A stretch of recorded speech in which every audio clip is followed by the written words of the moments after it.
My name is David Vardy. I am an economist. I've served as a senior public servant for 30 years. And for the last 7 or 8 years, I've been involved with the Muskrat Falls project as a critic, as a public policy analyst with a deep concern about what this project is going to do for future generations of Newfoundlanders and Labradorians. One of the democratic deficits we face is the fact that this project was sanctioned and it was approved in a process that didn't involve large-scale participation by the public, who would be responsible for paying for the cost of the project and paying for the energy that's going to be coming from the Muskrat Falls project.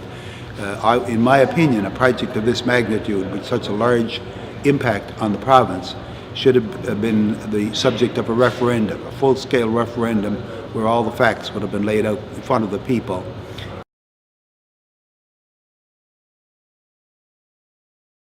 Been a full review by the Public Utilities Board, but instead of that was exempted from the Public Utilities Board. But having said that, there was a fairly full review undertaken by the Joint Federal Provincial Environmental Panel. And that Federal Provincial Environmental Panel had public hearings in St. John's and in Goose Bay and other places, and they produced quite a comprehensive report. And part of the deficit, the democratic deficit, relates to the fact that this report was totally ignored. The federal government, the provincial government gave it very little weight. They proceeded in defiance of the recommendations of the report. They didn't do the mitigating, they did not agree to do the mitigation that was recommended, but they also did not accept the recommendation to do a more profound, a more forensic, a more in-depth review of the financial and economic case for the project. And the result of that is that we embarked upon a project which we really hadn't fully understood its magnitude, and we had not planned it as well as we needed to. The result of it was that we ended up now with an enormous debt because of the fact that we didn't have appropriate consideration, due and appropriate consideration, and we didn't follow the rule of law, because the rule of law required us to follow certain principles that are enunciated in the Public Utilities Act relating to the provision of energy at least cost, for reliable power at least cost, which involves affordable energy for the people of Newfoundland and Labrador. We didn't follow the rule of law.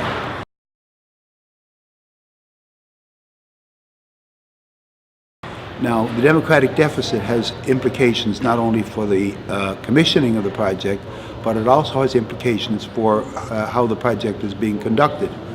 And there are people who are being affected by the project who don't have any recourse.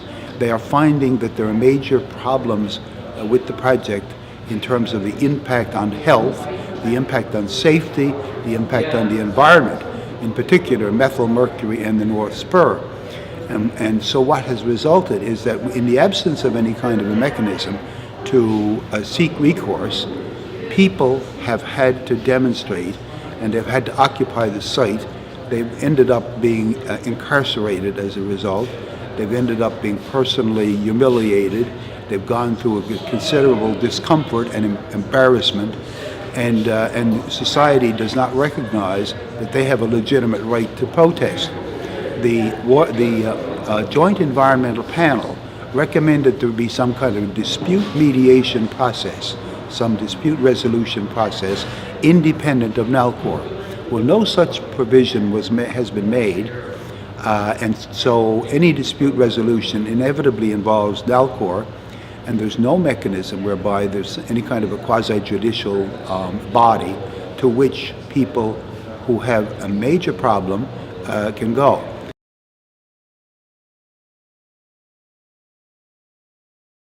My feeling is that there should be some kind of an ombudsperson to whom people can go to seek redress.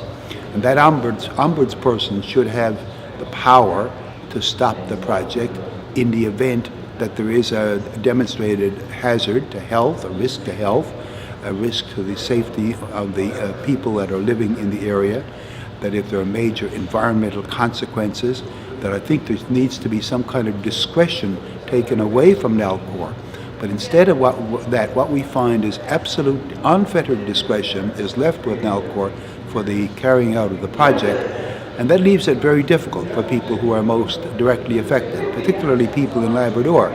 The democratic deficit here is twofold. Number one is that there wasn't proper participation by the public in the decision that was undertaken.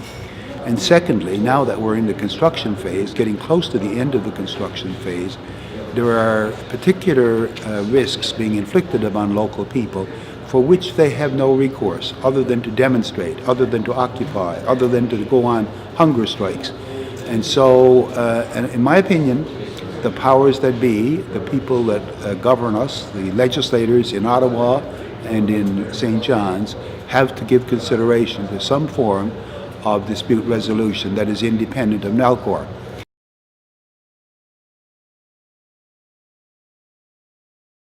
They've set up a mechanism to deal with methylmercury. Unfortunately, the timing is not very good because the creation of the Independent Expert Advisory Committee was done far too late in the game. Even after they decided they were going to set up this independent group, it took them 9 months to get an independent chairperson.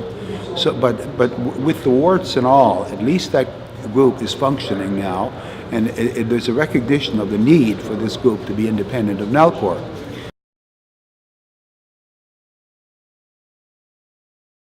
What we now need is a similar recognition of the need for an independent dispute resolution process with regard to the North Spur. And what we've been able to get from Nalcor up to this point in time is an approach to due process which doesn't recognize and respect the fact that people who are directly concerned should have some say in the terms of reference, and they should have some say in the selection of the experts to be consulted. And so the discussion taking place at this symposium yesterday and today is focusing on a lot of these issues, and I'm hoping that at the end of the discussion there will be some resolutions that will come to grips with the democratic deficit.